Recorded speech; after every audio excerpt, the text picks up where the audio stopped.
Support for this podcast comes from the Central Valley Journalism Collaborative, connecting communities with the resources, infrastructure, and networks to ensure a vibrant local free press. From KVPR in Fresno, this is Central Valley Daily. It's Tuesday, June 10th. I'm Elizabeth Arkalian. Coming up, over 20 years ago, then California Governor Gray Davis signed a bill into law banning the burning of crops in the Central Valley. That law has finally gone fully into effect. True lasting change does take a lot of time. And most of it was because we gave some pretty strict requirements. In just a few minutes, we'll speak with the Valley native who helped write the bill. But first, today's headlines. California Attorney General Rob Bonta is suing the Trump administration for deploying hundreds of National Guardsmen to Los Angeles this past weekend. Bonta argues the president's decision was an infringement on Governor Newsom's authority. With this order, Trump ignored law enforcement's expertise and guidance and trampled over our state's, California's, sovereignty. Newsom urged the president not to deploy the National Guard as protesters took over parts of downtown LA. Up to 2,000 guardsmen were activated and could remain in the city for 60 days. Meanwhile, more than 50 people have been arrested in the protests so far. And protests over ICE raids are rippling through California. People in Fresno gathered to show support and demand change yesterday after large rallies in Los Angeles this weekend. KVPR's Samantha Rangel reports. Chants echoed outside Fresno's federal courthouse building as several dozen people rallied against immigration raids. Protesters held posters and waved Mexican flags, while drivers along nearby streets honked in support. Speakers took turns on the mic, calling for an end to deportations. Many residents were responding directly to the recent protests in downtown LA. People came here legally, they're doing the due process, and being arrested or being taken into custody during their immigration court hearings and stuff, I think is very inhumane, so I think that's the main reason why we're here. Residents say that as long as federal operations last, they'll protest. There's going to be more protests to come, and definitely show your support. It's for all the immigrants. They basically built up the United States, so just show your support. In addition to LA and Fresno, protests have also taken place in the Bay Area. For KVPR News, I'm Samantha Rangel. And in other news, Governor Gavin Newsom announced the launch of Cal Heat Score, a heat ranking tool that gives localized warnings ahead of heat events. Cap Radio's Manola Sequeira has more. The tool ranks heat events on a scale of 1 to 4, similar to hurricane or tornado warning systems. Depending on the severity of the event, it then provides suggested safety measures and resources based on the user's location. Walker Wieland is Cal Heat Score's team program manager. He says the ranking system is meant to better communicate risks associated with extreme heat. Increasing levels indicates increased community health risk of people in that community going to the emergency department as a result of heat exhaustion or heat illness or heat stroke. Wieland's hopeful the tool can better prepare communities and reduce the number of heat-related illnesses during these events. Californians can access the tool and learn how to give feedback at calheatscore.calepa.ca.gov. In Sacramento, I'm Manola Sequeira.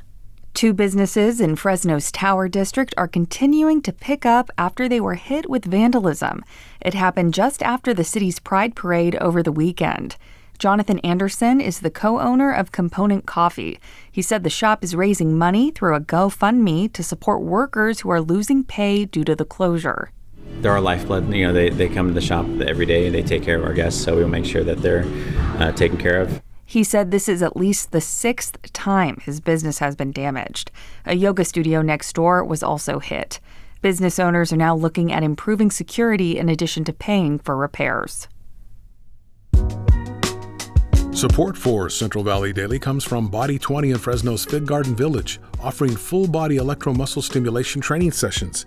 It's a high-tech, time-efficient way to help preserve and rebuild lean muscle. Each 20-minute one-on-one session is guided by a certified coach using FDA-cleared technology. Body 20 accepts health savings account cards. More information available by searching the Fig Garden location at body20.com. And now to our main story. As the official summer season approaches in the San Joaquin Valley, that means a common concern is coming into focus. I'm talking about air quality. Not only do residents have to contend with impacts from wildfires during this time of year, but there's also ozone pollution and hot temperatures that compound the issue. Different types of pollutants from different sources get trapped in the valley's 250-mile-long basin.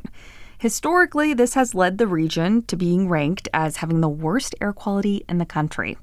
In light of this, we're revisiting a Central Valley Daily conversation we previously brought you on air quality, specifically a solution to bad air quality. A law went into effect earlier this year to ban what's known as agricultural burning. That's the practice of lighting trees, vines, and prunings on fire to clear a field or to eliminate disease from an orchard. You can imagine that this produces large amounts of smoke. The practice was common for many crops, including almonds and grapes, but the resulting smoke has proven to be a health hazard for residents. In this conversation, I talk with former State Senator Dean Florez. He authored the legislation to ban ag burning more than 20 years ago. It finally started taking effect this year as farmers were allowed to slowly phase out the practice. Florez starts by telling us how this finally became reality after so long. Yeah, well, first and foremost, being born and raised in the Central Valley, I have seen the progression of pollution from being a little kid, taking out tin cans, large barrels, and burning trash in unincorporated areas. Finally, that practice ended. There were actually services that came out and took the trash to the disposal. So it's kind of interesting to have grown up in the Central Valley, knowing that burning, period, and ag burning in particular, has been a part of the history of the Central Valley since the 1850s. So when I got into the legislature, clearly the most important issue for me was the fact that a good 37% of kids going to school carried inhalers to class, and that was one of the highest rates of asthma. And obviously, the Central Valley ended up the first or second dirtiest basin in the nation, competing with Los Angeles on any given year. So we introduced a series of bills in 2003 that targeted various aspects of agriculture's contribution to pollution in Central Valley. SB 700 was the major that eliminated their exemption to the Clean Air Act. And then there was a series of bills that tried to deal with what we thought were some of the most polluting aspects, including bringing dairies under California Air Resources Board, and of course, ag burning, which was a bill, SB 705. So we fought very hard to get these two bills and the entire package, quite frankly, through the legislature, and was successful and had Governor Davis sign it at that time. Couple things I want to follow up there. But first of all, let's drill down a little bit into the agriculture industry that's being impacted. Mm-hmm. Any particular commodities that are burning more than others? You mentioned bringing dairies into this as well. Can you give us just a little more for folks who aren't too familiar? Why are people burning orchards and things like that? Yeah, well, it's part of the history of the transition of the Central Valley. Frankly, in the 70s and probably early 80s, most of the agriculture in the Central Valley was really crops that in some sense could be turned over. So in other words, there weren't a lot of almond trees and pistachio trees. There were more things like tomatoes and cotton, alfalfa, et cetera, where, in any given year, you didn't have to pile it up and burn it. You just wouldn't either grow, or you could somehow put this back into the soil and remove it very easily.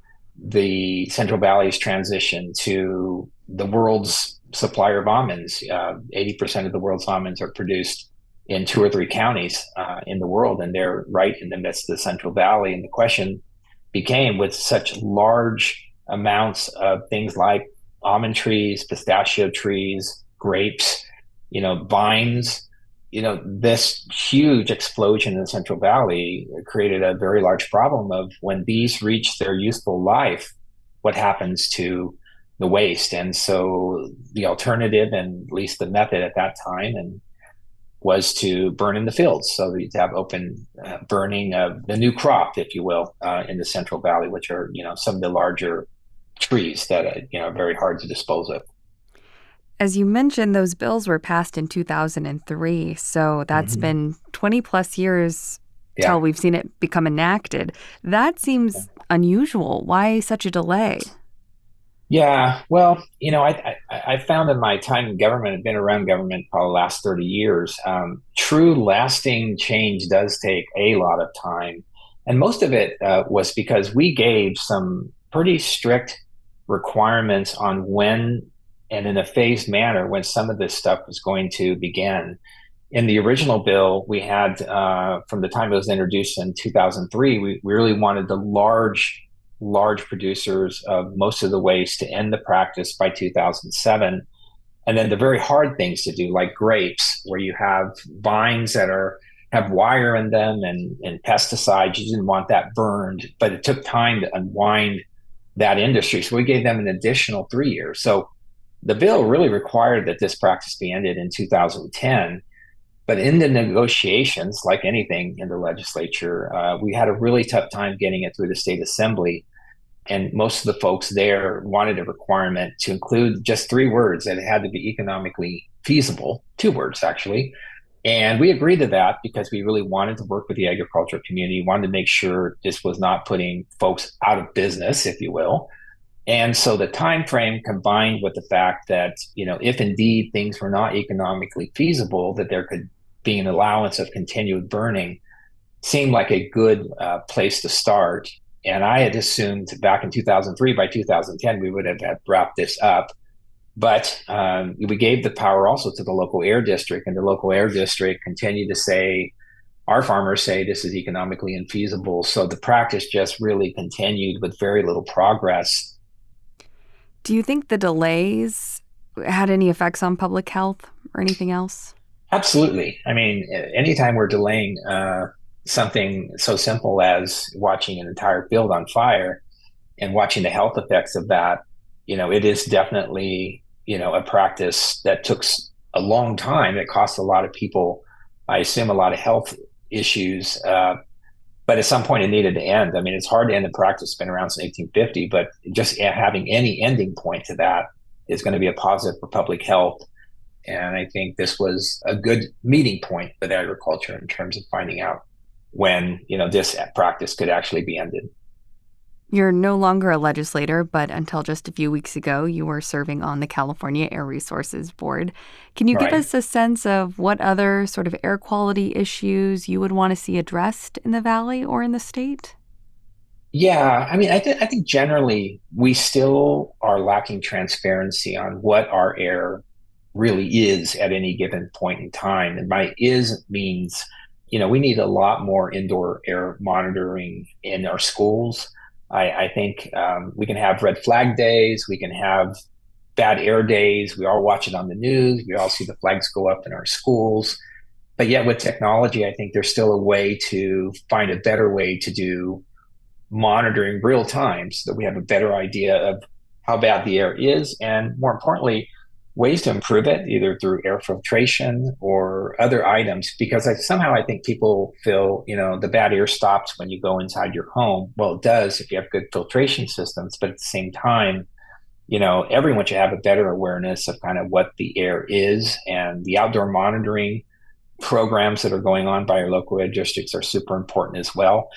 I think it's important for people to know what the air quality it really is as much as they know the weather, because I think it's something that you can adjust for, understand. Maybe there's some things that you can't do outdoors that you'd be aware of. And more importantly, if you can't measure it, you probably can't fix it. So if you can measure the air quality, there are going to be a lot more things, I think, on the horizon that will allow us to get kind of cleaner air.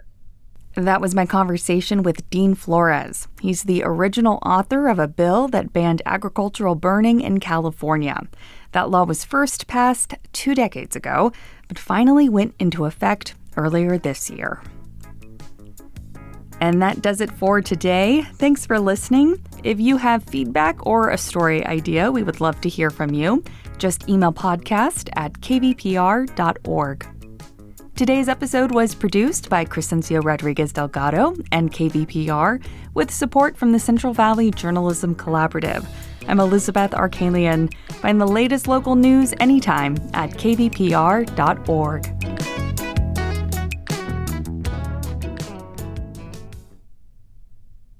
Planet Money helps you understand the economy. We find the people at the center of the story. Garbage in New York, that was like a controlled substance. We show you how money influences everything. Tell me what you like by telling me how you spend your money. And we dig until we get answers. I had a bad feeling you're going to bring that up. Planet Money finds out. All you have to do is listen. The Planet Money Podcast from NPR.